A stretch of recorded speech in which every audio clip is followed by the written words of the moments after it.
What is going on, everybody? Welcome to an episode 33 of Talkin ATL Hawks. Of course, you got your usual crew on board. We've got John Joyner and we've got my brother Chase Jefferson. Now, it's been a very interesting time in the NBA right now.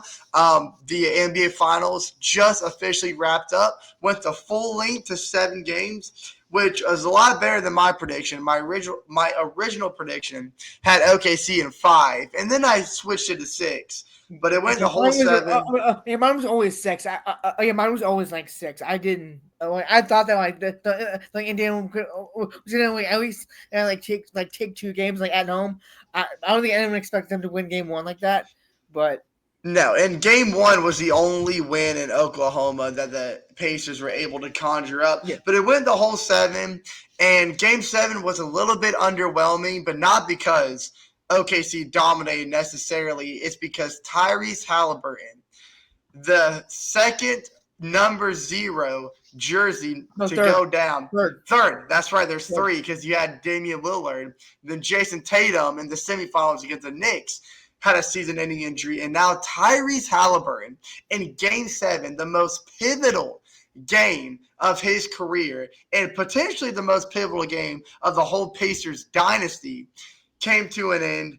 And because of the Achilles injury that he suffered, he might be out for the full length of next season. Actually, I think it's probably guaranteed at this point that he's going to miss the entirety of next season, along with Jason Tatum. And we don't really know about Damian Lillard. But it's unfortunate, guys, that the NBA Finals had to end that way. But, we did have some other breaking news to kind of take our minds off it and lift our spirits a little bit, depending on which teams you support. Kevin Durant is now a Houston Rocket, which I know John Joyner spoke out about his prediction, and I as well predicted a couple episodes ago that Kevin Durant was going to land in Houston, and they got a package back. They got Jalen Green, a young defensive stud guard, sent to Phoenix, and Dylan Brooks, along with a package of second-round picks. And though they are second-round picks, given how short the NBA draft is compared to other leagues, I think those picks hold a lot more weight than what people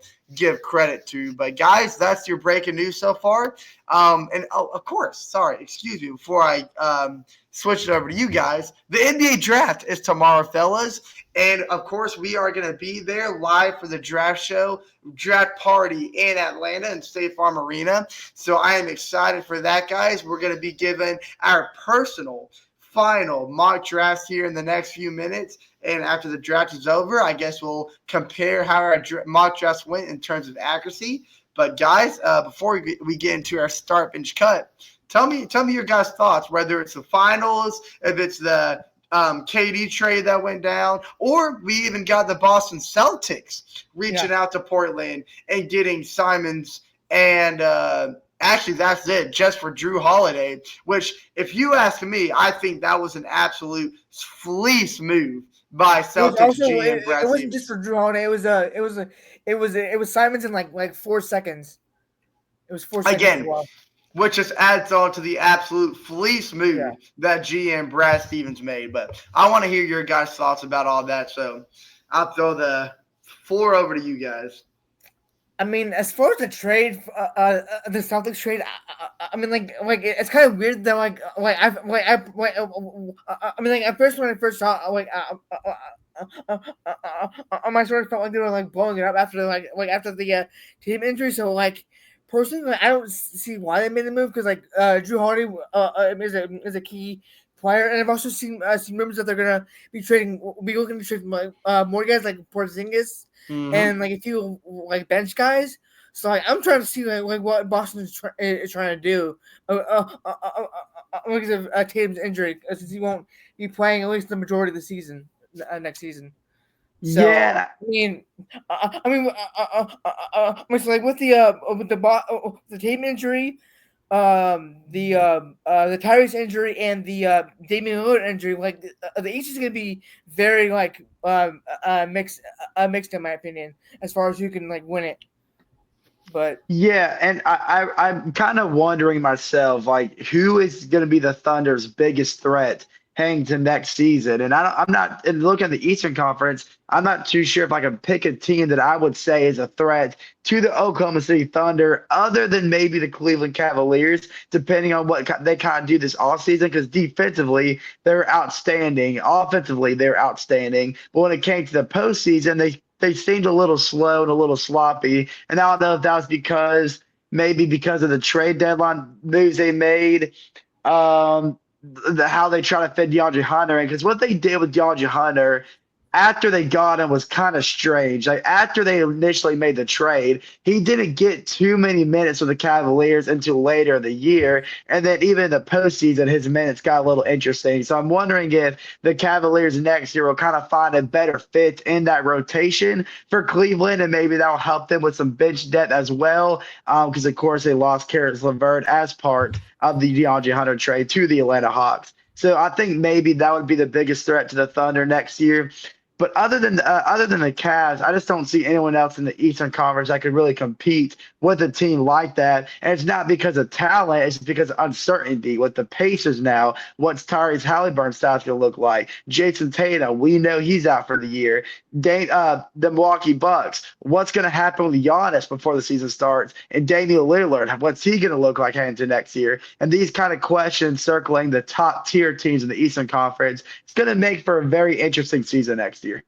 I'm going to hop in real quick, and I'm going to say that going back to the Celtics trade with Anthony Simons and Drew Holiday, I think it's a fantastic trade for the Boston Celtics and a horrible trade for the Portland Trailblazers. Because, Jordan, you mentioned earlier that Drew Holiday is such a key component to the Celtics, but I think that's kind of the has-been situation there. Because let's take a look at Drew Holiday. Obviously, he's a former NBA All-Star. He's one of the better guard defenders that the NBA has to offer. But let's take a look at his last two seasons with Boston. He has averaged the fewest points per game his last two seasons with Boston that he has in his entire NBA career since his rookie season. And you could argue, well, that's because he's sharing the floor with Jason Tatum and Jaylen Brown, but he's still getting 31 minutes a game. There's no excuse why your numbers should be that low. And his field goal percentage has been in huge jeopardy because of that, just because he's just forcing a lot of shots that he doesn't need to be. So, and not to mention that he's 35 years old. So the Celtics shipping him off and getting a 3-year player in Anthony Simons, who has managed to average 21 points and 5 assists on a consistent basis, I think that is an absolute fleece job, because the only thing the Trailblazers got in return was a locker room presence. And you could argue, like, well, the Trailblazers, as young as they are, really need a locker room presence. Sure, but you just shipped off probably your biggest prospect in Anthony Simons, so what did you really gain there?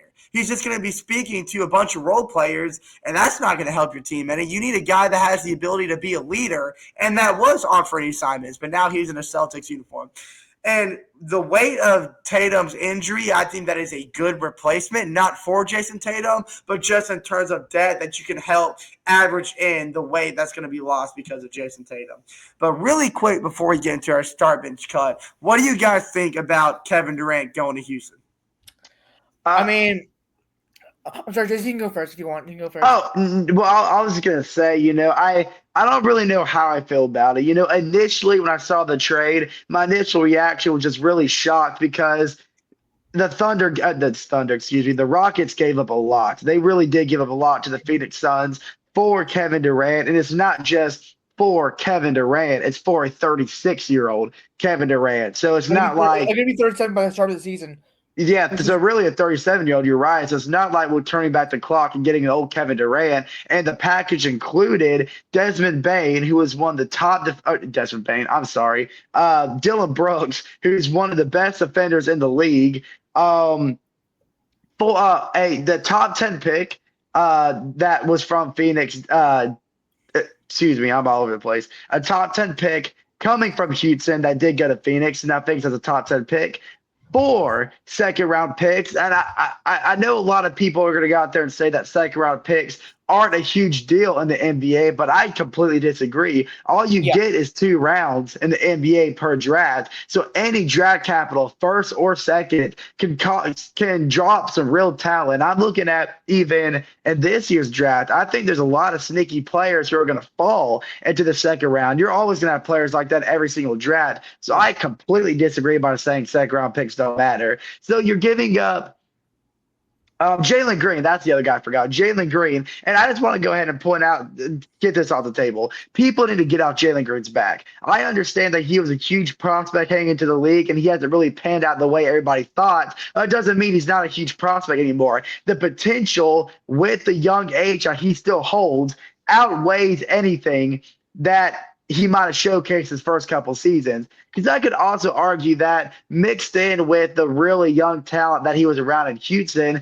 maybe he just hasn't found his place yet. Because Houston, they're going the Thunder path. They had a lot of young talent at one time. They still do, and they're all trying to grow together and get into their prime territory where they can take over the league. And that's the Houston Rock version of the Houston Rockets we saw from last year. And maybe, yeah, Jalen Green hasn't found his prime yet. That doesn't mean he won't. So what's going to happen when Phoenix Suns get a Jalen Green who's going to turn to the best version of themselves? They get a Dylan Brooks who's one of the top defenders in the league, and they use all this draft capital to completely change the projection of the future. I think years down now, I understand this is a win now trade for Houston. They did this knowing they don't initially need these draft picks because they already had their foundation laid. They just need that one major pickup that's going to help elevate this team to be true NBA contenders. And I'm not saying a 37-year-old Kevin Durant isn't that. What I am saying is if this fails, the Rockets don't win a championship with Durant, look at Phoenix Suns in the next couple of years when they use the draft capital to upgrade their roster, get young talent, grow it up, and use the veteran presence that they now have to help support this young staff. There is a possibility that this could blow up in the Rockets' face and the Phoenix Suns could leap into a more comfortable position a lot earlier than they originally thought. Because before this trade, Phoenix had no sense of direction in their future. This trade completely shifted that trajectory for Phoenix. So I do think this is a win-win for both teams, but there is a scenario this could blow up in the Rockets' face. Let's get Joyner's thoughts on this real quick, Chase. Yeah. So my thoughts. I'm just gonna keep it plain simple. Like, obviously,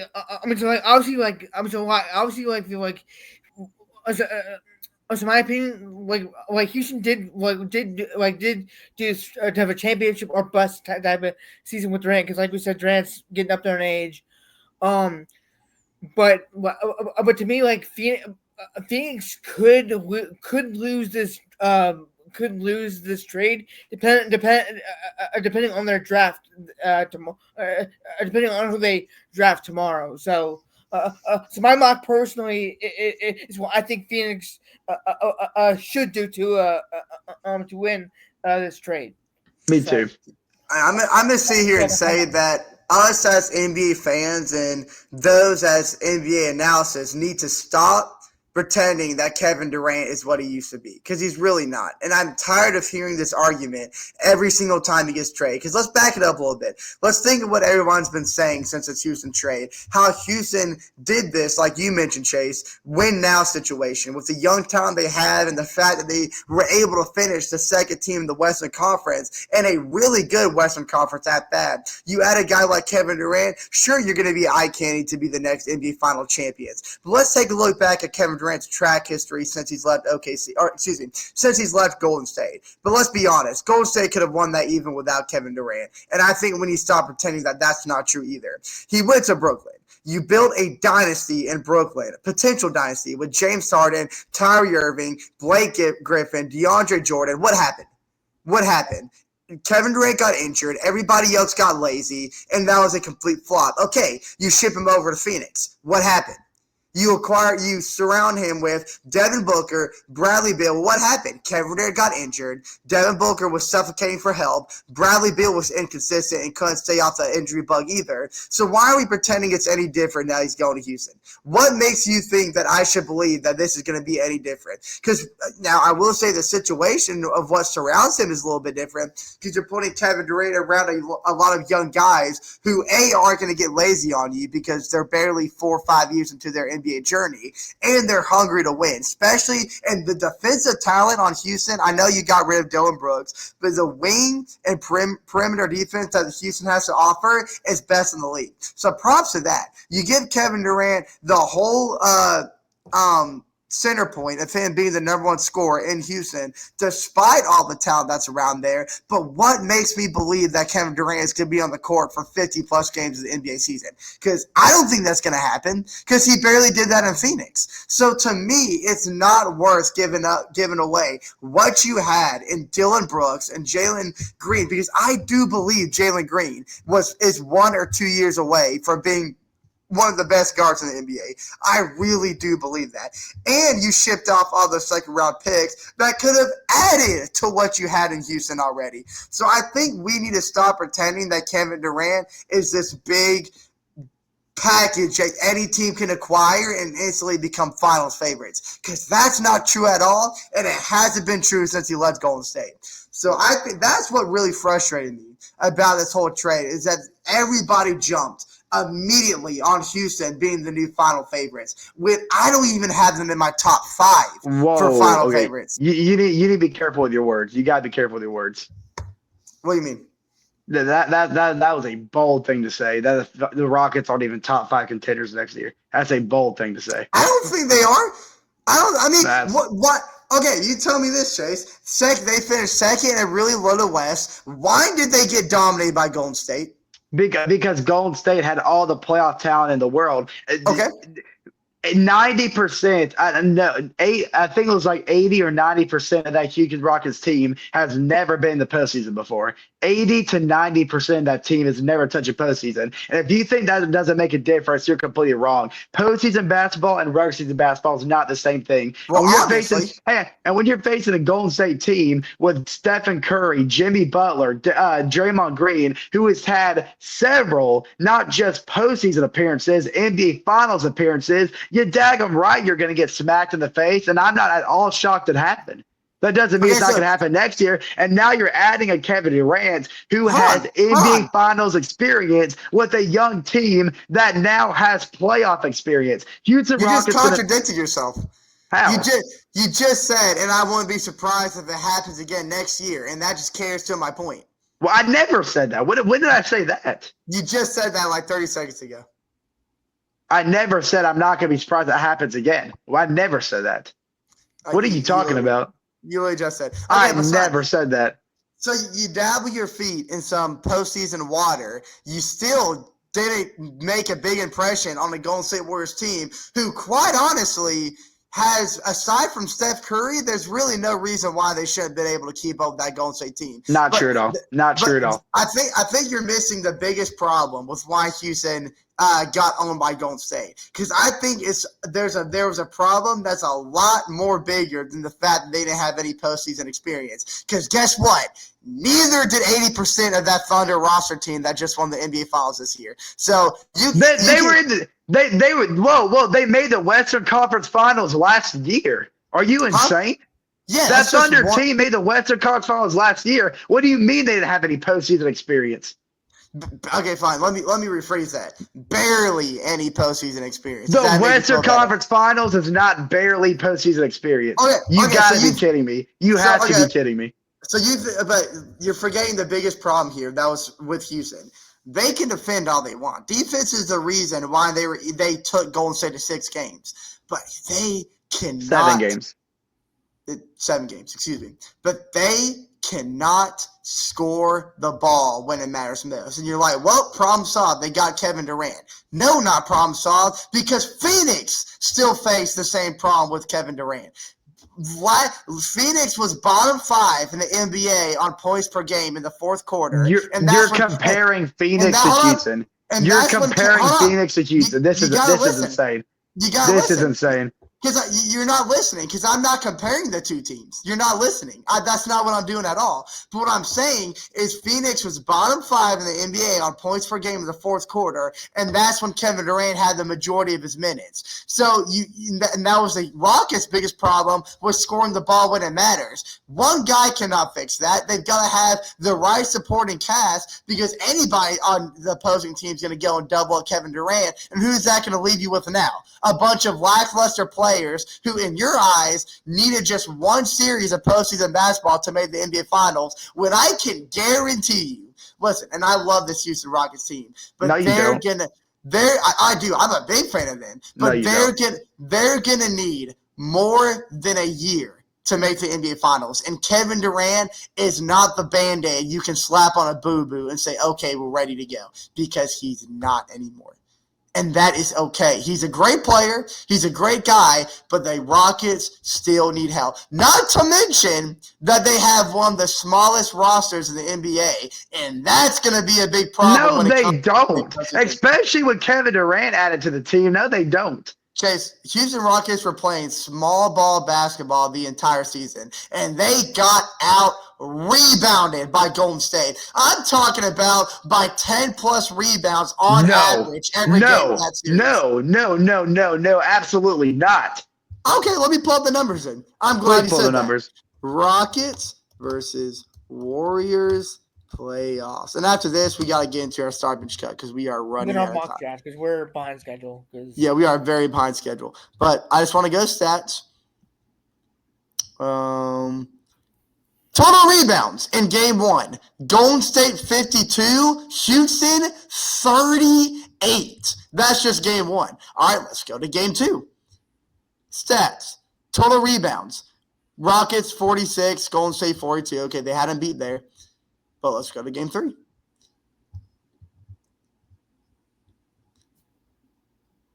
Golden State 51, Rockets 45. Okay, so you see the pattern there. But game 1 getting out rebounded by 20 plus is ridiculous. But that was their worst game this series. All that aside, let's get into our start bench cut, and let's move through it very quickly. You're off to a diabolical start today, Andrew. I gotta say.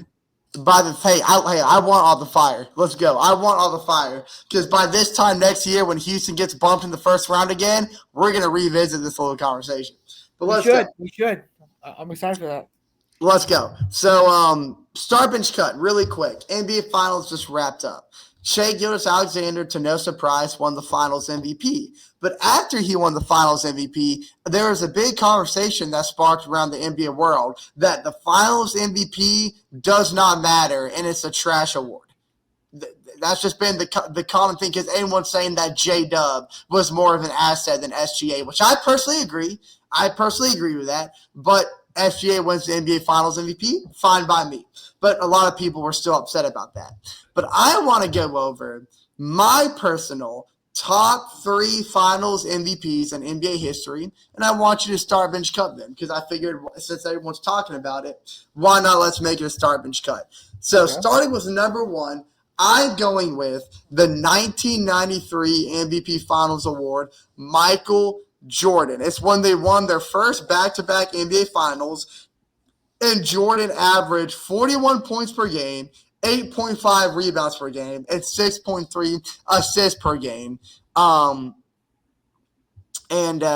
So that's starting with Jordan. And why not bounce the perfect argument between Michael Jordan is LeBron James. So let's go to his 2016 NBA Finals MVP award, where he averaged 30 a game, 11 rebounds a game, and 9 assists per game. And, of course, that series went the full 7 against the best regular season team in the NBA. And my third on the list is I'm going to go 2000 Shaquille O'Neal, because I want some variety when it comes to positions. So let's throw a center in there. Shaquille O'Neal in the 2000 NBA Final averaged 38 points per game, 17 rebounds a game, and 3 assists per game when they absolutely dominated.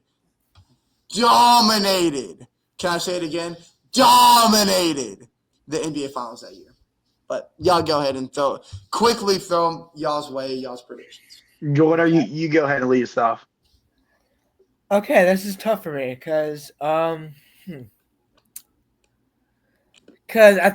think it's kind of diabolical to cut Jordan. I'm not gonna cut Jordan. That y'all are gonna like flame me for that.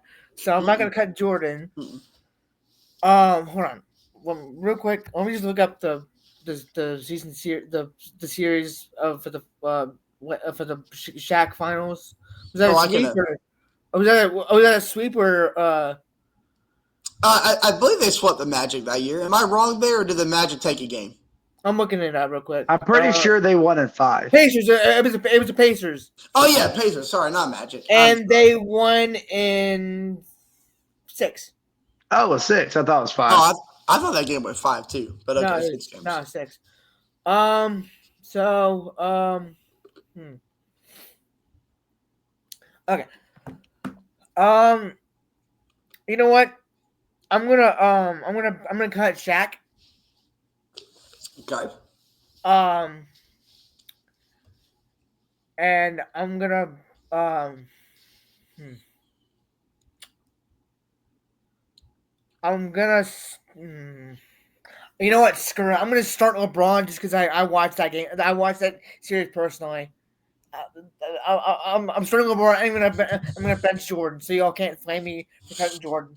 Okay. We're not gonna do it. No. Hey, John, I wouldn't have been mad.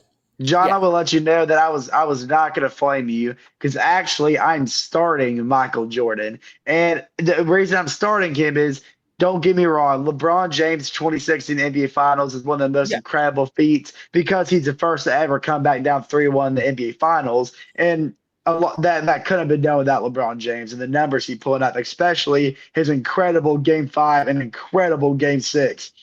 Um, Especially the game 6 in Cleveland, but the game 5 too. It was ridiculous, but that's besides the point. The reason I'm starting Michael Jordan is because that was the first time the Bulls ever went back to back. That was a famous feat in Chicago, especially during the Yeah. time. Really put Chicago basketball on the map. And he did it in an era where defense was the greatest it's ever been in the NBA. And he did it putting up 41 points a game. And I'm going to say it again, doing that in the greatest defensive era in NBA basketball is absolutely insanity. You're also talking about a guy who wasn't a 3-point shooter. He wasn't known for shooting threes. He was known for shooting mid range and attacking inside and still averaged 41 points a game. I think if you take a guy in today's game averaging 41 points a game, it's going to be because he dominates from outside. You're not going to find a guy who solely goes inside and averages 41 a game. Now, secondly, SGA. that pumps me up. I think SGA is probably the closest example of that. It wasn't quite 41, but he did score most of his points from inside the Yeah, arc. but SGA still used a 3-point line more than Jordan ever did. Well, yeah, of course. And LeBron James, I already explained it. He's my second. Shaquille O'Neal, impressive feat himself. 17 rebounds is insane. But Shaq in 2000, he was a center way ahead of his time. Nobody ever seen a player like Shaq. And to be honest, I don't think anyone still has, especially to his caliber. But he still goes to number 3. Okay, a little bit of a disagreement from all spectrums here, except I am going to agree with Chase on starting Michael Jordan. He pretty much slapped the icing on the cake, so I don't really have to revisit that. But I am going to bench Shaquille O'Neal and cut LeBron James. And, of course, it's a tough one to cut LeBron James because he's the only man to come back from a 3-1 finals deficit against the best scoring team the NBA has ever seen. Yep. But when you're comparing And numbers the best team of all time here, too, because they went 73-9. Yep. exactly. All time as well.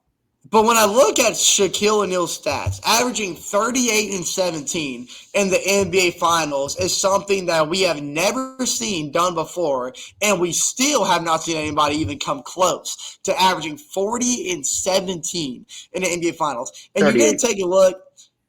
Well, that's practically 40. But you're gonna take a look, or you're gonna throw in the argument that Shaquille O'Neal was ahead of his time, and sure, he was ahead of his time. But I think the early 2000s was the best era when it came to centers or big men in general, because you were in a league that had Shaquille O'Neal, Tim Duncan, Hakeem Olajuwon, all in the same conference, yeah, I'm not going to buy. Oh, and Kevin Garnett, while we're at it, I'm not going to sit there and buy the whole argument that Shaquille O'Neal didn't have anybody that could have slowed him down or kept up with his pace. Who said Because that? that would, huh? Who said that? No, I'm just saying I'm not going to buy that argument because Shaquille O'Neal had tons of opposition around him that it's going to make his 40-17 finals series far more impressive than what anybody might originally believe it is. But and Alonzo Mourning. I could keep going on, but big men were a prominent part of the NBA back in the day, especially during that era. So I just think those inflated numbers are just much more impressive than it would be if it was done today, if that makes any sense. But I think it's time, guys, that we got to regroup, put our differences aside, Chase, and we got to come together. Well, not come together, because actually we'll be given our own separate NBA mock drafts, because the last few episodes we've been doing a collective one. But we'll be coming together tomorrow. Tomorrow we'll be coming together. Yeah, since the draft is tomorrow, we're going to be giving our separate mock drafts today, and then we're going to come together tomorrow at State Farm Arena to find out who was closer and, more importantly, who the Hawks are going to pick. But Joyner, why don't we start with you? We'll go Joyner, Chase, and then me. That's the order I think we should go in. Are we going pick by pick here? Yeah. Why don't we do? Why don't we? Why don't you I'll give my first. You give your first, and then let's do it that way. Do it three. Like we. I think we should name our three guys pick by pick. But we all know I think we can all agree who's going 1 and 2, and I think we'll have a 1 and 2 locked. We'll find out. Joyner, you can go first. I'm pretty sure, like you just said. 1 and 2 should be a lock. I would be shocked if y'all have someone else going number 2. Okay, let's all on the count of 3 shout out our number 1 overall pick, because if anybody disagrees, I have the ability to kick him out of the live stream. 3, 2, 1. Cooper Flag. VJ Edgecombe. Flag. All right, so welcome to the Talkin ATL podcast. We're here to resume. I've got myself, Andrew, and Joel here. Unfortunately, Chase couldn't make it. I think he had some internet problems. But, I'm not sure what he said on the last – I think he said Cooper Flag. I think his connection issues made it sound like he said Edgecombe. But, Chase, you're back. Hey, I'm back. Hey, I said Cooper Flag. It buffered and it sounded like VJ Edgecombe. That was weird, man. That's what we thought. That's what we thought. We're glad you were able to refresh and join us back, though. But, I'm back, man. All right, Cooper, everybody. Cooper Flag's obviously going to go number 1. I'm interested to see who y'all got going number 2. It should be. We should all be all in agreement, but you never know. I feel like we are. I don't think we are. Joyner, you go first. Way. You got number 2. My guy Dylan Harper going to San Antonio. I think San Antonio would be ridiculous to not draft Dylan Harper. Okay. I thought at least one of y'all were going to go VJ Edgecombe, but turns out we've all got Dylan Harper going to San Antonio. So, okay, a little bit of a relief there. Because, Spurs pair him up with DeAndre Fox, who won't be back until February. That's another guy that we didn't even point out that won't be back until February. But the fact that they got De'Aaron Fox in February, but had a really chunky end to the season. That's another thing that a lot of us like to glaze over a bit. But the Spurs were not that great when they got De'Aaron Fox. So it's going to be interesting to see after a full offseason with him in the practice courts, what they're able to work together and how they can bring in Dylan Harper into all that mess. But you have to remember that not shortly after getting De'Aaron Fox, he had a season-ending injury. Right. I guess I should make it clear the stretch they had with De'Aaron Fox was not that great before his injury. But yes, he did get injured. So not all the rest of the season, but a good month. But all right, guys. Joyner, what you got going number 3? Who you got Philadelphia taking? Actually, the guy you just mentioned, I got VJ Edgecombe going to number 3. Okay. And if y'all want to throw out some points and some reasons behind it, y'all feel free to. I mean, like, I really don't. Besides the fact that I think that Ace Bailey's gonna fall. Like if Ace Bailey didn't have all this drama going on, he would easily go number 3, in my opinion. Okay. I think that this is going to be pretty ironic here. I think we're going to see some serious irony here that the team that he originally canceled his pre-draft workout with, the Philadelphia 76ers, Really, are yeah. still Yeah. going after Ace Bailey. And I do hear what you're saying, Jordan. I do believe that, or I can understand why him canceling his pre-draft workout not only with Philadelphia but multiple NBA teams. And I think people are kind of overreacting to it. I understand his reason. He kind of just wants some personal time off. He wants some private individual workouts, and he just wants to kind of be on his own before the draft. I don't think it's really anything personal or anything too deep, but I do understand how it could hurt his draft stock. I just think watching him at Rutgers last year, but most importantly the year before, I think just showcases it enough, and I still think Ace Bailey goes number 3. Okay, so you do have Ace Bailey number 3. Wow. Okay, well, I'm going to side with Joyner here. I'm going VJ Edgecombe. And I think a lot of thing that the scouts have been saying about VJ is that he is a little undersized to be at the wing position. But I also am going to sit here and argue that VJ Edgecombe is the most athletic player in the entire NBA draft, which to me is going to make up for his tad undersizing. And he's already been compared to Hall of Fame players like Dwayne Wade.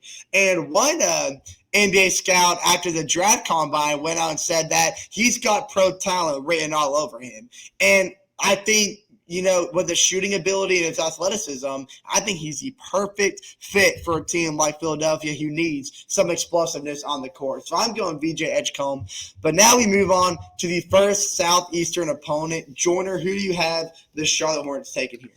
I got someone that I considered Philly taking the other shooting guard, Trey Johnson at Texas. Mm-hmm. Okay, I like it. We'll get some differences going. I think this is a perfect draft and a perfect draft spot for the Charlotte Hornets. Most importantly, something they need more than anything, in my opinion, is a big man. I think they're going to get the best big man in the league here. They're going to grab Maluch out of Duke. Wow. That early. Okay.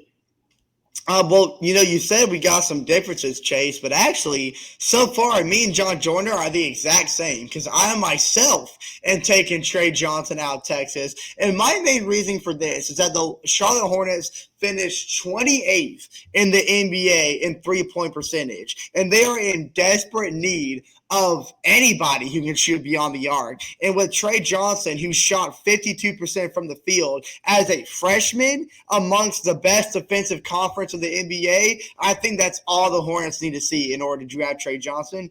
So I think that's where he's going to end up. And now we've got the Utah Jazz. Joyner, what you got? Who you got going at the 5-hole? So I've seen some rumors that Utah might be trying to move on from Colin Sexton. So I think that they're going to take a point guard from OU, Jeremiah Fears. Hey, okay. I love Jeremiah Fears. Gosh, I love that guy. I think he's going to Utah. I think that he'd be a perfect fit with Kessler and what's his name? The forward. I know you're talking about. Now I can't think of his name. I know. What's his name? Dang, Finland. Larry Markkinen? Yes, him. Larry, yeah. Larry Markkinen, yep. Sorry, my brain just farted. I don't know. Hey, I do agree with you though. I do think that I don't know. I think this is going to be an off season where the Jazz are going to make a lot of moves. There's going to be a lot of depth that's going to be needed. I think the position that is going to need the most depth is going to be the guard position. So I think this is where VJ Edgecombe comes off the board, and the Utah Jazz are going to grab him. Okay, well, I'm actually going to take somebody else here in the draft. So we're all going to have different draft picks, but I still have Utah getting a guard because I think you're all right and your points there. But I hadn't taken Con Knuppel out of Duke University. And okay. I think Con Knuppel, you pair him next to Keontae George, and the Jazz could potentially have their backcourt set up for the next decade. Because Keontae George is another young guy that showed a lot of showcasing talent last season. And I think, it's not that big of a coincidence that Duke outscored each of their opponents by 625 combined, mainly because Cooper Flag and Constantinople were paired next to each other. So I think this guy knows how to play as a team, and I'm a big fan of Constantinople. But now we got the Washington Wizards coming up. All right, this is where I have the Ace Bailey. This is where I have stop following. He's gonna go to Washington. Okay. I may have been like looking too much into this on social media and seeing that this is where he wants to go, but hopefully I'm wrong. Because I don't personally want to see him in Washington because we have such a rivalry because the Hawks and the Wizards already have that rivalry with Zachary and Sar. Mm-hmm. Like just having like Ace Bailey there. Ace Bailey there, like that forward duo is gonna be nasty with Bailey and Sar. So, so I have Ace Bailey going to Washington.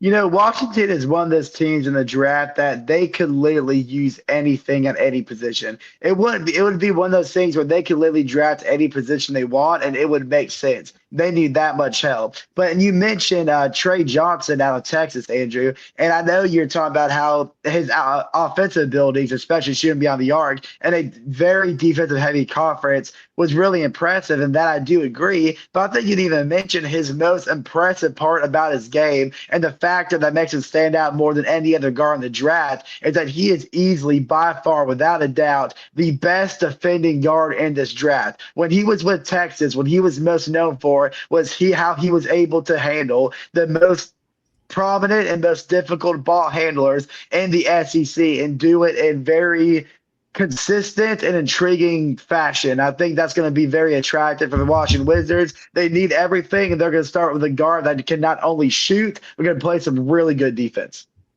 Okay, so I don't know what's going on with me and Joyner, but we are on the same wavelength here because I didn't expect anybody. We swear we did not do this together. We swear we did not like talk on the phone while doing this. I don't know. I was at work, man. I'm not too sure. Look, I can assure you, I was very shocked to hear Joyner say Ace Bailey because I thought y'all were going to have him dropping a little bit further. But I think because Ace Bailey, he's become the hot topic of the NBA in terms of scouting reports after canceling his workout with the 76ers. But Chase, I think you're right. I think people might be looking into it a little too harshly and not really looking into it as a personal growing and just a mental well-being sort of thing because this is a lot of weight for anybody. But, I mean, he's a really gifted wing player, and he's also a very underrated rebounding for a guard who can also play the forward spot. And I think Ace Bailey would be a perfect rebuild point for a team like the Wizards. So that's where I have him halting because I don't think the Wizards are going to want to pass up on a big name like Bailey. But now we've got the Pelicans, who is a team that has probably had the most tragic 5-year stretch of any NBA team because this is a team full of what could have been. And is it going to be another year of what could have been, or are they going to finally find their star that they can properly rebuild around? I actually have Colin Campbell going to New Orleans. I remember I think that they need like that like that forward shooter. They trade away bring Bi to Toronto. So I think Colin Campbell, adding that Duke brotherhood back with Zion, still in New Orleans, and just adding to that Duke brotherhood that they have there. So I have him going to New Orleans. And see, now it's time for me and Jordan to agree because I also have Conquerable going to the New Orleans Pelicans. I think one thing people forget about him that I find very impressive is how flexible and how any team that grabs him can platoon him any way he wants. Because you mentioned them getting rid of Brandon Ingram last year, and you're also going to deal with DeJounte Murray, who's going to be coming back from injury. Their shooting guard depth is really weak. So if you grab Talkin ATL, he's a guy that can play both the guard and forward position as he did in Duke and did it very well. So if you're a team like New Orleans that has a ton of needs and especially a ton of need in depth in both sides of the ball, this is the perfect guy to grab. Okay, so another point where we all disagree here because I have Me and Jordan the agree. Pelicans. Oh, I'm sorry. That's right. You're absolutely right. But I have the 7-footer out of Duke, Kaman Maluwatch. I think it's how you say his name. It's Watch. I know. I looked it up earlier. It's Maluwatch, I believe. Kaman Maluwatch out of Duke. And look, 7-footer. He has a jumper like Anthony Davis, and he's got like this rim protector ability to him. He can really do it all on both ends of the court. And the Pelicans, who are very lackluster on transitions, both offensively and defensively, could use a guy of his agility to kind of halt those fast break points and create some opportunities of their own because he really can do it all. I mean, I think if I had to compare him to anybody in the league right now, it'd be prime Anthony Davis because he's got that kind of touch to him. So why not bring some little home cooking to New Orleans and get a guy like they used to have in Anthony Davis to start all over? And I think that's the perfect avenue to go if you're the Pelicans. And now we've got the Brooklyn Nets. First of 4 picks in the first round. But hey, of course, Joyner. Don't say home cooking when you're talking about New Orleans. New Orleans home cooking is what ruined Zion Williams. You're not wrong. You're not wrong there. But I think. But the food's good down there. Y'all should go to New Orleans sometime. The food's good down there. Man. Dude, the seafood boil I've been there twice. I've been there twice, bro. It's good. For Mardi Gras, right? I don't doubt it, man. Yeah, there's a lot going on. Number 8. Brooklyn's in such a hot mess, but we've seen how these French dudes have been impacting the NBA. Frenchie. I think that they're gonna take a French guy. I think they're gonna take Noah Essengay. Hey, okay. Oh my goodness. Go ahead, Jordan. Go ahead. Especially because since they just traded Mikal Bridges too, I think they need like that perfect wing guy to pair up with Cam Johnson. If Cam does stay in Brooklyn, I think they would be a very nasty forward duo. Oh my gosh, Jordan. See, we are on a streak now. I had the exact same pick for the exact same reason. I was thinking this is going to be the draft where the Brooklyn Nets find between two. Look at that, man. They're going to find their replacement for Mikal Bridges. And I had the same point about Cam Johnson. I was talking about the forward position. Cam Johnson does all the work, but he needs his sidekick to help him as well. And though I don't know a lot about Noah, I do know that he was a huge player over in the French league. And he kind of has a little taste of oh God, this is embarrassing. There's a draft comparison that I heard. I completely forgot who the draft comparison was. But either way, I just know he's very impressive. I think he's going to fill that need that Brooklyn has. Okay, well, I feel a little bit left out here because it looks like Joyner and Chase telepathy is kind of shifted over because I'm in a disagreement with both of you guys again. This is where I think the Nets are going to land Jeremiah Fears. Now, the Brooklyn Nets have tried for the last few weeks to squeeze into the top 5, but ultimately they couldn't really find the right deal that suits them best because the demand was too high, which rightfully so, I completely get it. And Jeremiah Fears, I think especially the new wave of NBA players in today's age, and what we even saw in the NBA Finals with SGA, is getting to the free throw line is very key for any guard when they try to score inside the paint, 9 times out of 10. And Jeremiah Fears averaged about 7 free throws a game because he has a strict ability and IQ for the game, knowing when he can draw fouls and knowing when he's got an easy shot off the glass. And he averaged 17 points per game. He's a guy that a lot of people had projected going in the top 5, but because the talent is so rich, I think he's going to fall just a little bit under that top 5 mark, and the Brooklyn Nets are going to get a steal at the 8th pick. But coming up next, we got the Toronto Raptors, who had quite possibly the most impactful trade deadline out of any other NBA team this past season because of who they are able to acquire. But who do they get now, Joyner? So for me, I mean, the pick doesn't really make sense. I just did it because I just did it because I think that they could use him in some way. I'm taking Kasparis Jacques, the guy that own. I'm not gonna butcher his. I'm not gonna try and butcher his last name. Okay. I'm taking the guy out of the Flying Illini. Okay. All right. Well, Andrew, this is where I have Jeremiah Fears coming to play. I do think he has potential to be the best guard in this draft class, but I think this is going to be a perfect guy to fall in the Raptors' lap. You said, Andrew, they went out and got Brandon Ingram in the draft. In the NBA trade deadline last year, and with the uprising talent of Scotty Barnes, all they need is a better guard. I know they have Emmanuel Quickly, and he's okay, but he's not the guy for the future. So why don't you go ahead and grab a guy like Jeremiah Fears, who dominated the SEC, has tons of potential. Like I said, could end up being the best guard out of this draft. So I'm going to take an interesting approach here because I don't think anybody has this guy going in the top 10. But I have my reasons for it, and it's mainly all due to what has come out to him after the post-NBA draft combine in terms of his athleticism. I am taking Carter Bryant out of Arizona. Now, he only averaged 6.5s and made only 5 starts in college. He was a bench piece for Arizona. So why do I have him going in the top 10? Because he's a 19-year-old who has almost a 7-foot wingspan.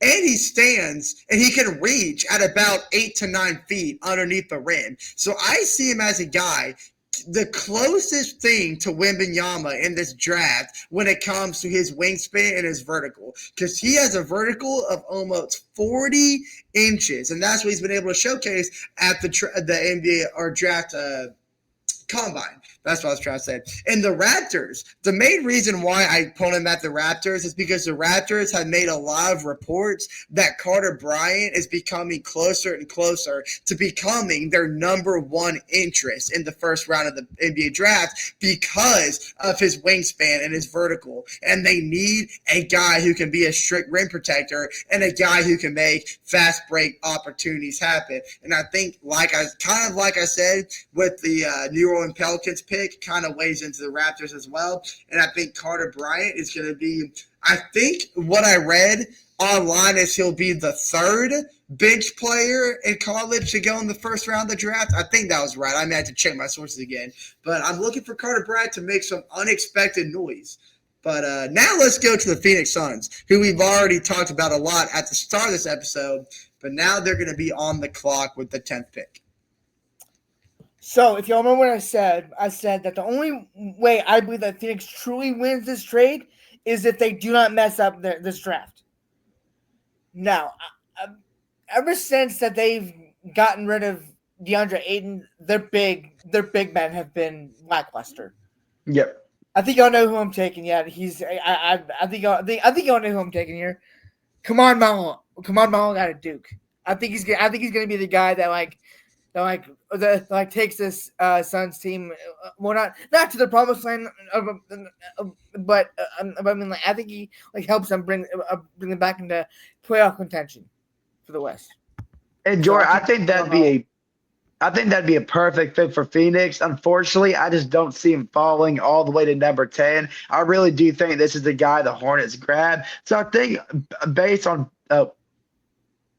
sorry, I'm back. Based on best available, look, Phoenix, this is a tough time for them right now. You know, they just lost Cam Durant. They have absolutely no bench help. Devin Booker is still staying loyal. You know, he wants to stay in Phoenix despite all this mess to help them bring a championship. They're kind of in a start over period, and they need to start filling in some holes. So I think this is where they get a guy to play alongside Devin Booker, whatever Bradley Beal's stats is going to be. And I'm going to get the guy that I'm also scared to pronounce his name out of the Illinois Fighting Illini. Okay, so the Phoenix Suns, of course, this is the draft pick that they acquired in Sunday's Durant trade. So they're new to the top 10 board. But I think this is where the first Frenchman is going to be taken off the board, and Noah Eugene out of France. Now, Eugene has the ability to become one of the best and one of the most phenomenal defending wingmen in the NBA, or forward men in the NBA.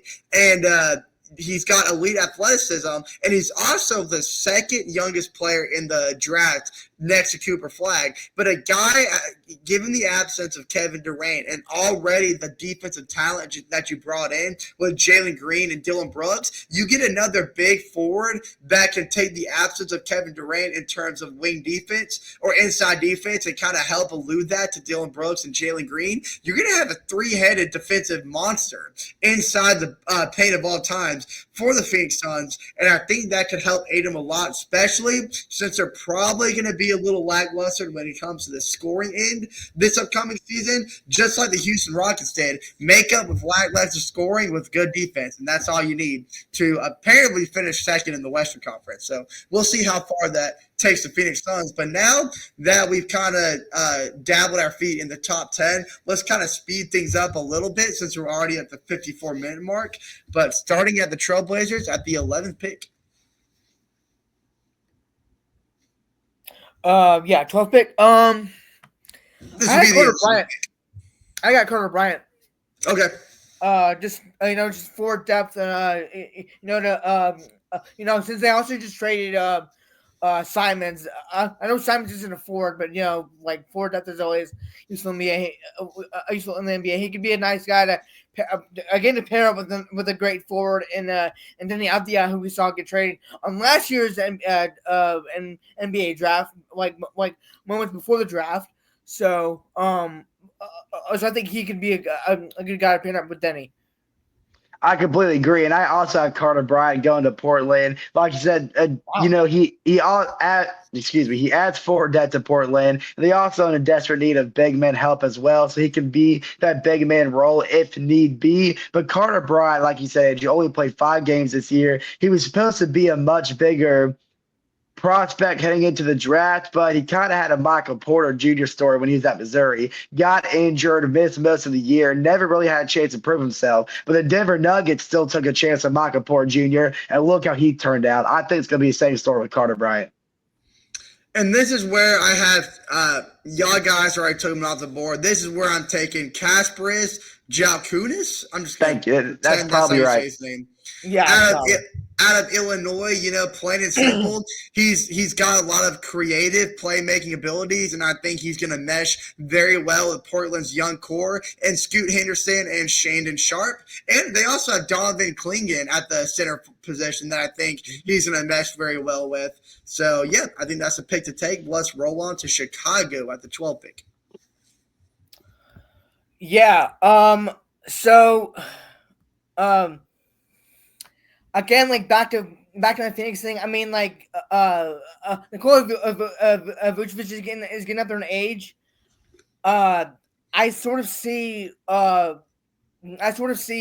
Chicago doing it what we sort of did with the Congo and Capella, and I think Chicago is going to draft the center, and I think that center is Derek Queen out of Maryland.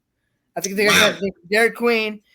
He's probably going to start on the bench for a few games, and then like as like Vucevic like starts to get like a little like tired throughout the season, Derek Queen's going to step in and take over in the starting lineup. But the Bulls will probably still be mid. See, Chicago is another one of those teams to me that really needs everything, especially with the recent losses of DeMar DeRozan, Zach LaVine, guard position, Alonzo Ball that just can't stay healthy, Patrick Williams, who outside his rookie year has just been really lackluster for the Bulls. So I think they're going to go grab a guy who I think has the potential to be the best forward out of this draft. Yes, I said has the potential to be the best forward out of this draft, and it's a guy who has absolutely dominated NBA Combine, dominated pre-draft workouts, and that is Colin Murray Boyles out of South Carolina. That's another prospect that I'm really high on. But I am going to have to sit here and agree with Joyner, which I wasn't quite expecting. I am also going to go Derek Queen here because there is a lot for Chicago to work with Derek Queen because he's honestly got – he's one of the better skilled players when it comes to big men in the draft, but he's a quality passer. And, I mean, he has had a lot of defensive shortcomings, especially what we saw him do in that round of 32 in the March Madness. He had a lot of defensive shortcomings in that game, but otherwise, of course, he was the Big Ten Freshman of the Year. And I mean, there's a lot of guys that even have him going to the top 10, but I think he'll fall right into Chicago's hands. And now we got the Hawks' first pick of the first round at 13. So careful, everybody, because this is Atlanta's future that you're messing with. Yeah. And I didn't want to do this. I really didn't because I feel like this would be very disrespectful to a Kongu taking center this early. Like it's a French guy. Come on, you gotta have him with Zachary. I have us taking Juan Beringer. And and I know he's not tall, so it's pretty much is like drafting a guy like a Capel or a Kongwu, but I just didn't really see see us taking like any of the guy like other guys later in the draft like Danny Wolf or Maxine Reyno out of Stanford. So See, my next pick here is actually a guy that we had the Hawks taking in one of our mock drafts, and this is a guy that a lot of NBA experts have a little lower on their board, kind of falling around the 18 to 22 pick mark. But I think he's a lot more talent than people realize. I think they're going to get their guy to replace the loss of DeAndre Hunter. They're going to get the hometown hero, Asa Newell, out of Georgia. Now, I do understand that. We'll see. But Joyner, I want to applaud you right here, man, because I also have us taking the second Frenchman off the board, Juan Beringer. Look, he's 18 years old, so he's going to be around the same age mark that Zachary was coming to league. He's one of the top interior defenders in this year's draft, and little fun fact for you, he's only been playing basketball for 3 years because all up until this point, he was a soccer player. He stands at 7'4". Who does not want a guy being one of the top interior defenders? Because, look, we sit here in Babel for all 32 episodes up to this one right here that the Hawks' interior defense has been the worst part of our team for the last 5 years. So why not get a 7'4" guy who has experience playing goalie, which is the hardest defensive position to play in almost all the sports, and one of the top interior defenders in the NBA draft? I think those are all the right pieces that fits Atlanta's biggest need. Give me Juan Beringer. I would absolutely drop to my knees and do the Harlem Shake if we got Juan Beringer. Wait, that's he's 7'4"? He's 7'4"? He's a 7'4" Joyner. They have him listed at 6'10" on Fanspo. Really? Yes. Well, let's look it up because on my at 6'10". What the heck? Sure. Heights, because now something's not adding up. Did y'all do mock on Fanspo? Because that's where I did mine. That's where I did mine as well. I did not. I did mine on CBS Sports, and they have him listed. Oh, okay, I'm sorry. I got the wingspan and the height mixed up. He's 6'9", and he has a 7'4" wingspan. Okay, that makes sense. Okay. Excuse me. Which makes sense as to why he was a goalie. But yeah, absolutely. Interior defense is my biggest need, and it's most definitely the Hawks' biggest need too. So anyone that can fit that role. But now the Spurs, again, hold on 1 second. Hold on. I want to spoil my 22nd pick, and it's because me and Chase agreed. I had Asa falling to 22. So so you have him around where the NBA experts have him. Yes, yeah, I do. I have him climbing a little bit. I do because I did my thing because I did this yesterday, and I was looking at the board on Fanspo, and so I was like, okay, he's probably gonna fall around like 21, 22. Some team could reach up like the Heat or something. It could fall to us at 22. So I was like, you know what? I'm not gonna take him at 13, even though I really think we should take him at 13. But I do think he's gonna fall, and we could grab him at 22. So that's my spoiler pick. Just because me and Chase agree on the same team, just different later. I'm not going to spoil where I have him going just yet. We'll get to that later. But we are over an hour in, so let's try to get through this pretty quickly. Let's Starting at 14th, the Spurs' second pick of the first round. I actually have your guy who you had going to the Bulls. I think I'd call Murray Boyle was going to San Antonio. Oh, okay, yeah.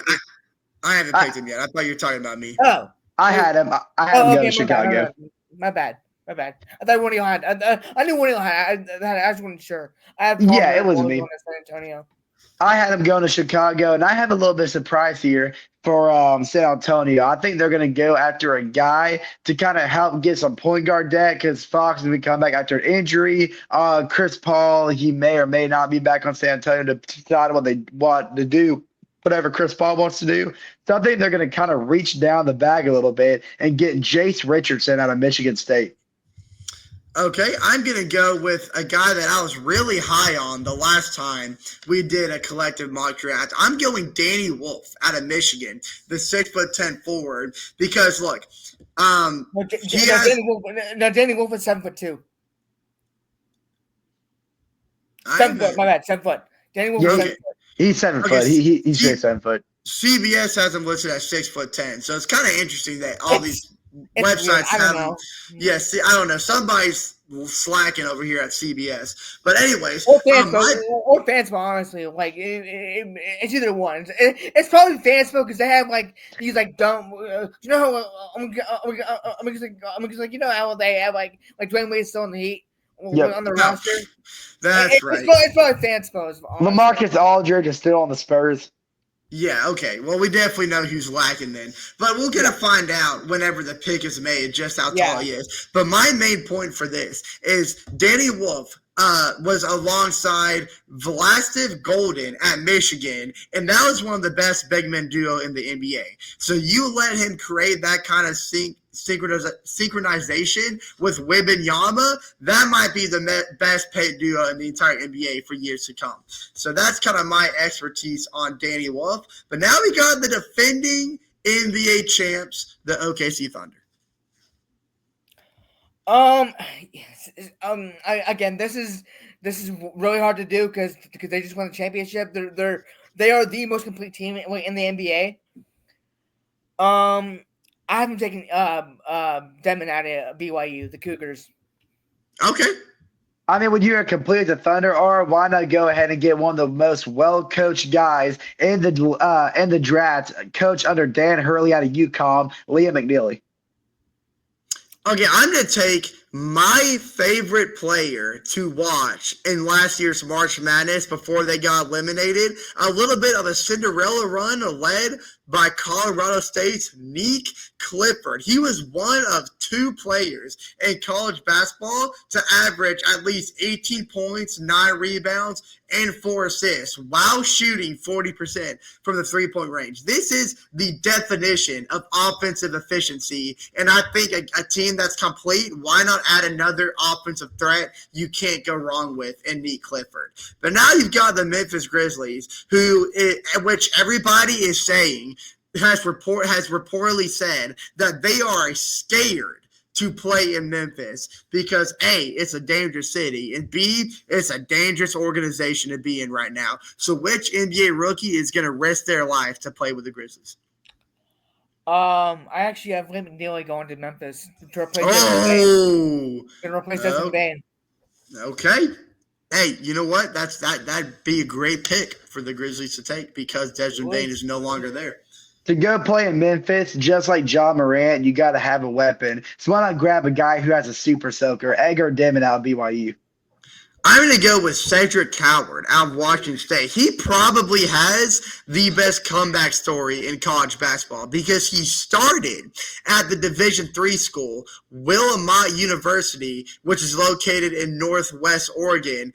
And he's been kind of a journeyman all throughout college basketball, and he only appeared in 6 games the prior season. But he went out, had arguably the best draft combine performance out of anybody in the league, and he opted out because Duke, after seeing his draft combine performance, reached out to him and said, hey, instead of going to the NBA draft, why don't you come play for us, build your draft stock a little bit, and then go be a top 10 pick in next round? And he said, no, I want to be in the NBA right now. So he opted out of playing for Duke, and I think Cedric Howard is going to find himself in Memphis. But now we got the Minnesota Timberwolves, who's really finding that one last thrive to make the NBA Finals.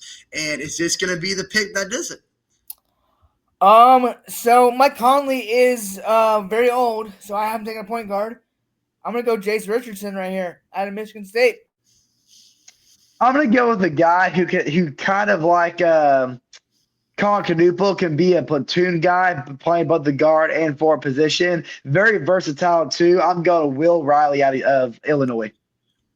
Okay, and now, of course, Julius Randle and Naz Reid, they both have player options this year, so that already creates a lot of uncertainty for Minnesota's front court situation. But I think Thomas Sober out of Georgetown is going to be the big man to kind of fill that void, assuming that one of those players don't return. But we know at least one of them is going to stick around. And look, Soyber, he's coming off a foot surgery that he had in February, but he still has plenty of upside on both ends of the court. And he had one heck of a freshman season at Georgetown. So, yeah, give me Thomas Soyber. But now we got the Washington Wizards making their second pick of the NBA draft.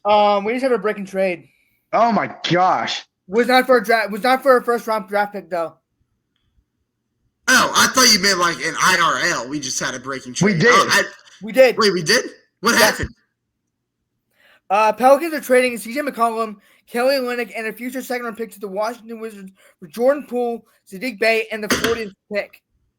40th. The Pelicans got Jordan Poole and Saddiq Bey? And a 40th round pick. And a 40th pick. Yep. Wow. So this is not a box at all because that's a second rounder, but we're good. So that's insane. So I had Colin Maliwatch going to the Pelicans out of Duke, and now he's going to be paired with Jordan Poole. There's going to be a lot of size on that Pelicans team if my pick lands. Yeah. Wow. Okay. Well, in that case, who do we got the Wizards pairing CJ McCollum with? Oh yeah, we're right. We're on 18. So I have them taking Sorbor. Okay. Okay.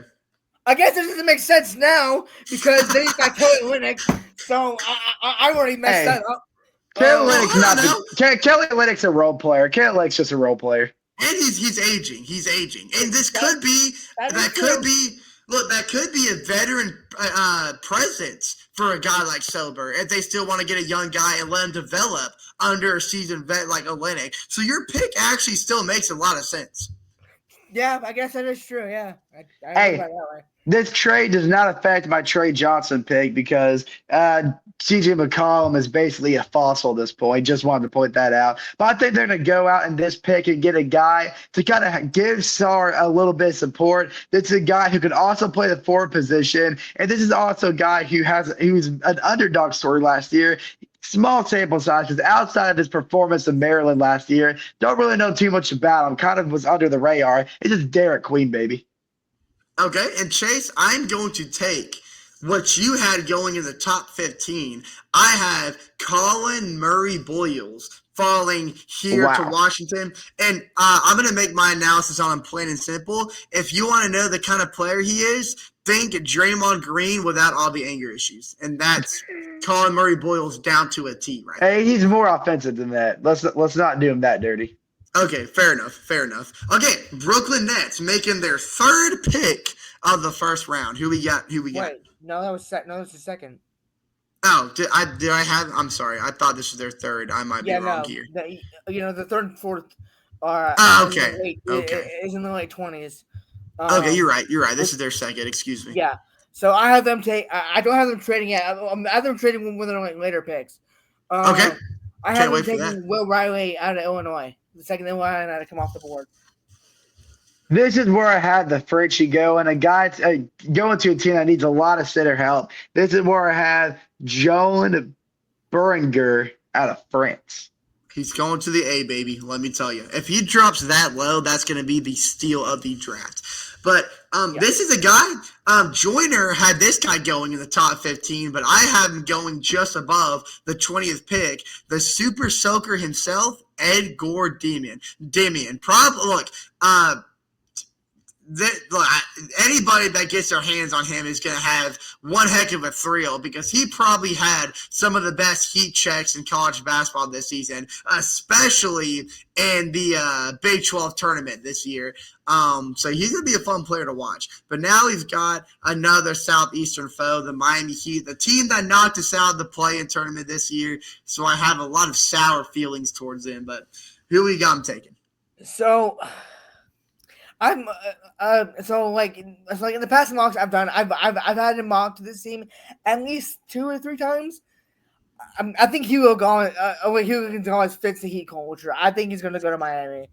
Good pick. I think he fits their culture perfect. I can't explain it. I just think he's going to go there.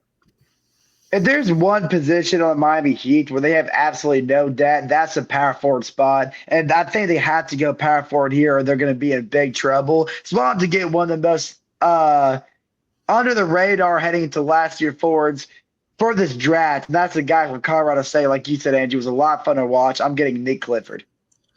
All right, Trace, I'm on the same page with you here about them going at the power forward position. I have them getting Rasheer Fleming out of St. Joseph's. And this is a guy that has a lot of longevity going for him just because of the way that he plays. He's not so physical, but he's still athletic at the same time. And he's a really strong guy to put in the paint.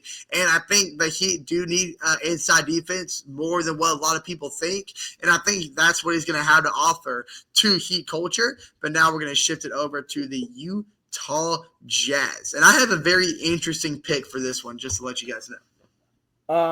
I actually have who I believe Chase said going to Miami. I have Nick Clifford going to Utah to pair up with Jeremiah Fears as 2 young guards for the Jazz.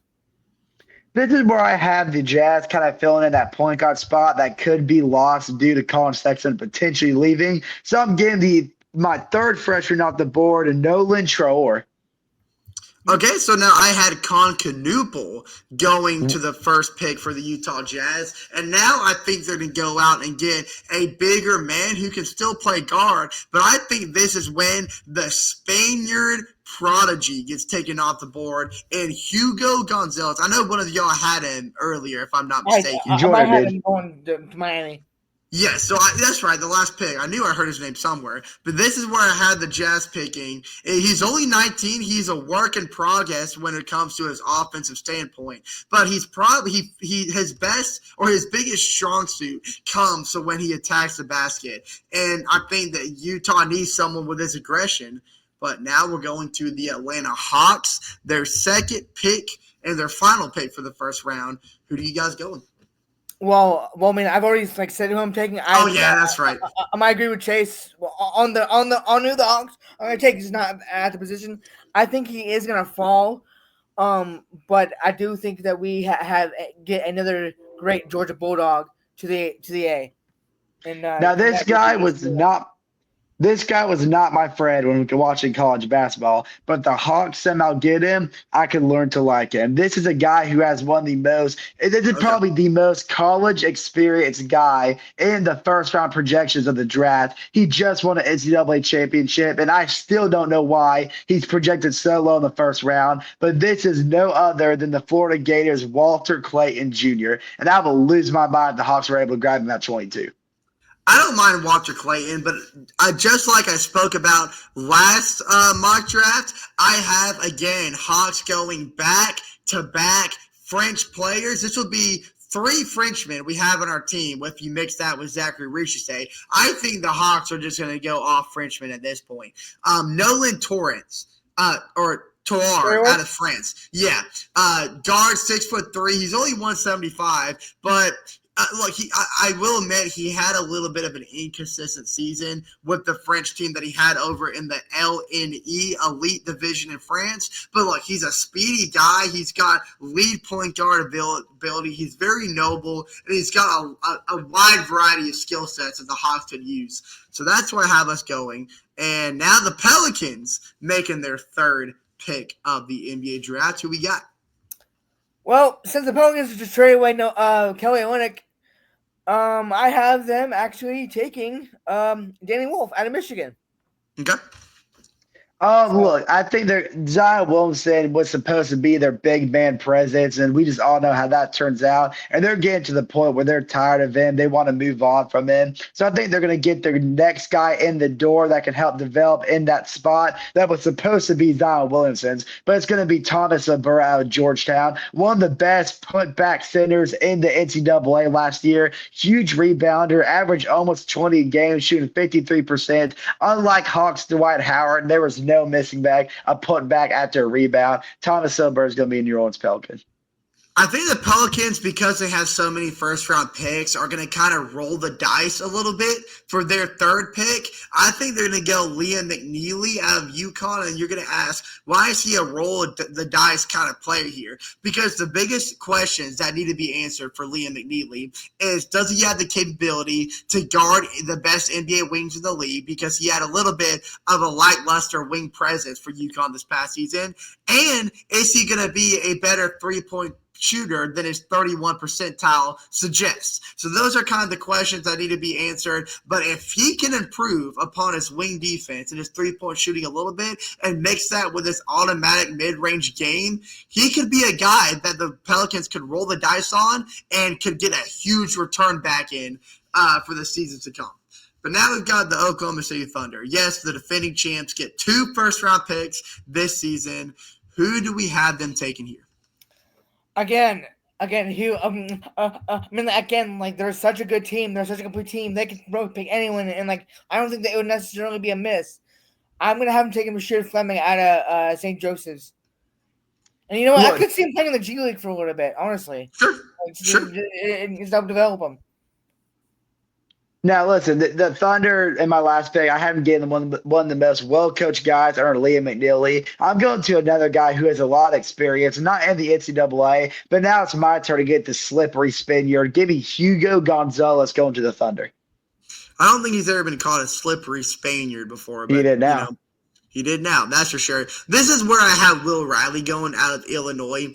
I mean, he's good shot creator. I mean, it's really kind of hard to fit him into any holes because Oklahoma City barely has any. I think it's just the Thunder's just going to have the luxury of having this guy to fit in deep with their roster. So Will Riley, put him down the depth chart, let him develop under some of the best, youngest core the NBA has to offer. Maybe he gets shipped out somewhere else later in his career to fit what he learned in Oklahoma and really have his true time somewhere else to become a star. I don't really know where he's going to fit, but he'll be a luxury to keep around. Now we've got to help out the Orlando Magic, unfortunately. Who do you guys got? And you know, Andrew, you said it perfectly. We unfortunately have to help out the Magic. I haven't taken a French guy, Nolan Traore. They're just trading away Cole Anthony to the Memphis Grizzlies. They're gonna need some point guard depth because now I believe Anthony Black was Anthony Black in that trade or he was? Cole Anthony. Anthony Black is probably be the point guard now for the Magic. So I think Nolan Traore is going to back up Anthony Black. Look, you cannot convince me that the Magic hit on the Desmond Bane trade. That is still one of the most ridiculous things I've ever seen. Right. So if they want to continue to make offseason moves, which he absolutely should, one of the guys they're going to have to probably package is Jonathan Isaac, one of the most underrated forward defenders in the league. So if they do that, they're going to get his replacement. Give me Rasheed Fleming. You gotta think Desmond Bane when you're thinking this pick now. So Orlando, they already needed shooting, which they got in Desmond Bane, and they even have more court spacing than they did before because they had that late blooming center. And I think you add another center to replace the guy that's about to go in a couple years anyways with Maxime Reynaud out of Stanford, one of the better guys in the ACC this year. I think it's the perfect fit for the Magic because you don't need to go guard anymore. You don't need to go wing anymore because that's what Desmond Bane just feels. So now you go maxi, you get the luxury of getting the center that you can have to replace the foreseeable future. And I think Maxime Reynaud is going to do that perfectly. And now we got the Nets going for their fourth pick. Or third pick. Dang it. Sorry. So, again, do not. So again, this is not the pick that I think that the Brooklyn's gonna trade. So y'all probably already know what pick they're trading. I actually haven't taken who you had going to Orlando. I haven't taken Maxime right now out of Brooklyn. How about that center depth? No, I do also have them kind of fulfilling that center depth, but I have them getting Danny Wolf here. So, I had Danny Wolf going 13, Chase. Yeah, I'm going a lot lower than I did. Yeah, I think he's going to be a late first-round pick. Well, I'm going to take a guy that you had going a lot higher, Chase, because this is where I have Asa Newell getting taken off the board. Oh, wow. So now we got, again, surprise, surprise, the Brooklyn Nets. This is the trade that Joyner has the Nets shipping off elsewhere. So, Joyner, go ahead and break us in. What you got going on? Breaking news. The Brooklyn Nets have traded the 27th pick to the Sacramento Kings for the 42nd pick. Okay. And with the 42nd pick, the Sacramento Kings will take y'all's favorite team, the Florida Gators, Walter Clayton Jr. Wow, that blasphemy coming out of your mouth.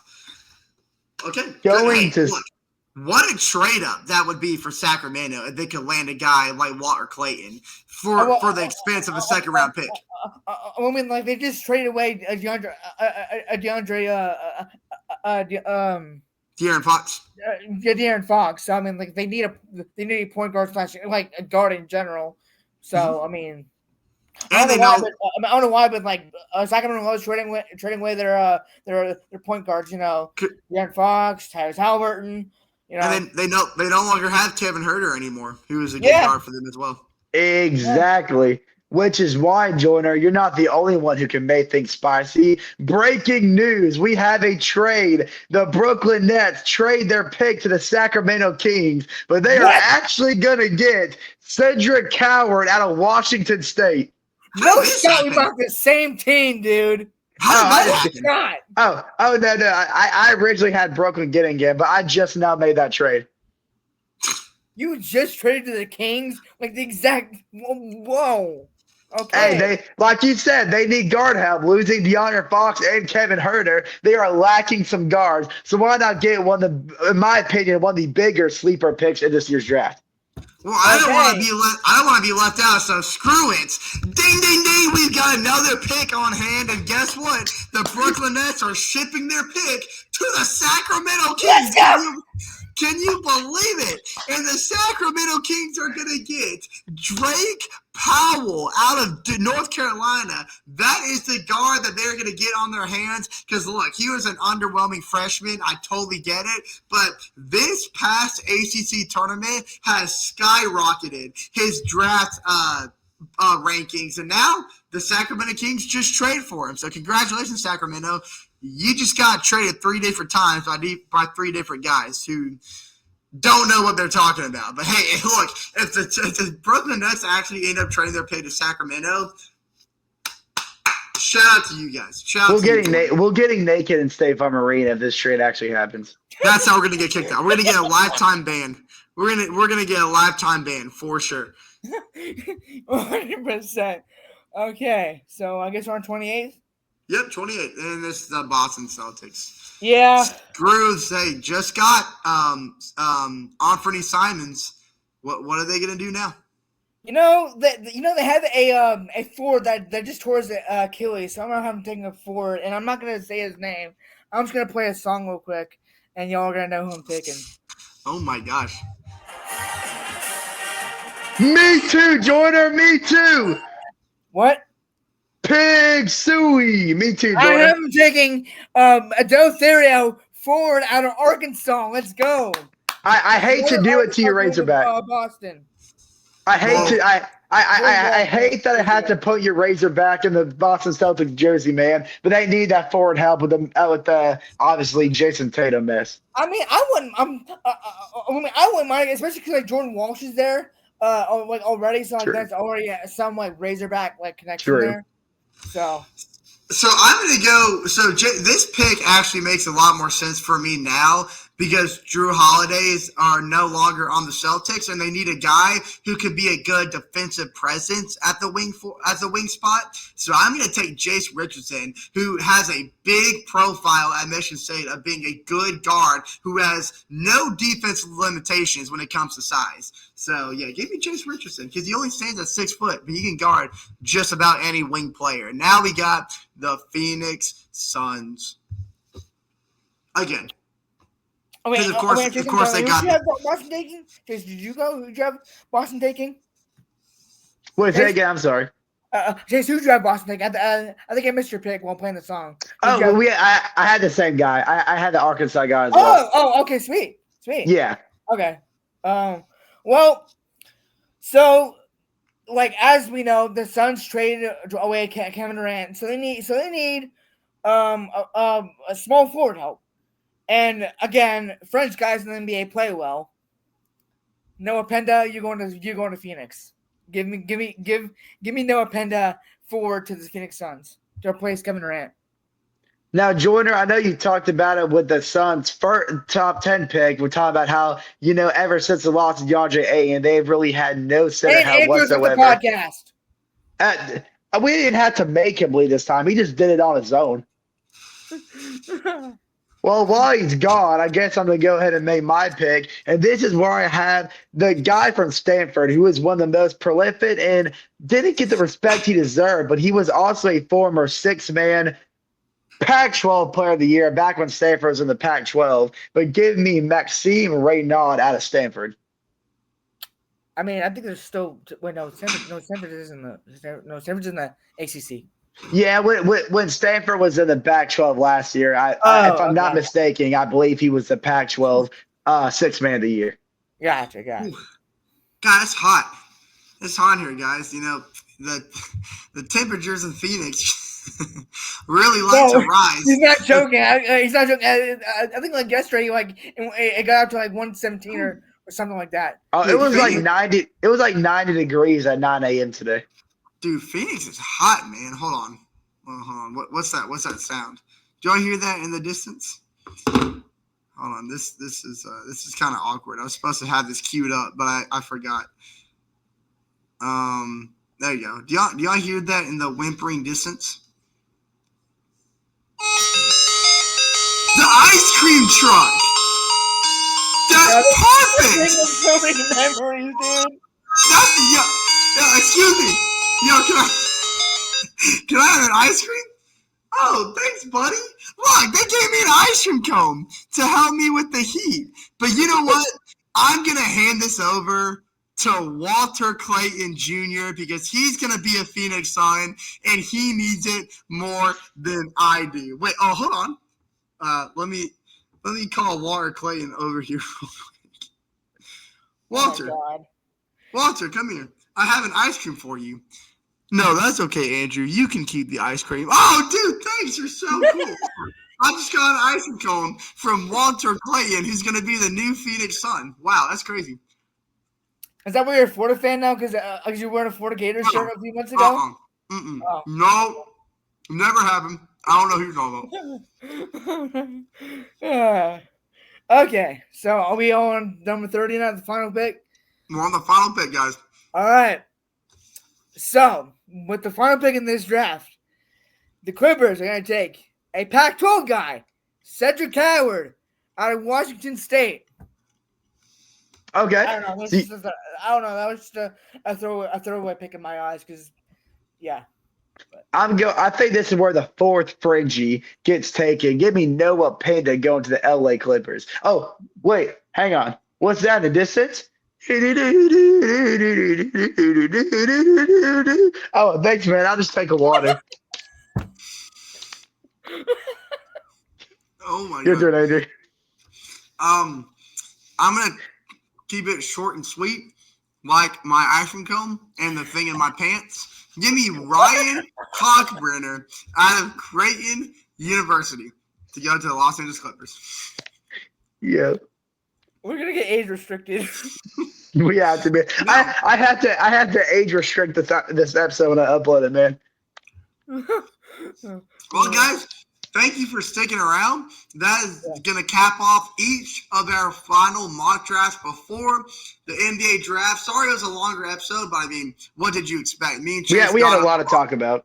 Yeah. Me and Chase got in a little argument, and then we had our draft. Then we had our mock draft. Hey, it was fun, guys. I cannot wait to be there tomorrow and see how each of our mock drafts align with each other. It's gonna be fun. And when I go 30 Great for time, 30, Pills. whenever I go 30 for 30 on my mock draft, I'm gonna let y'all guys hear it. So, all right, sounds good. But thank you guys for tuning in. And tomorrow is gonna be a very special day. Cannot wait for it. We're gonna see the Hawks' future change forever, ladies and gentlemen. Caw, baby. Caw-caw!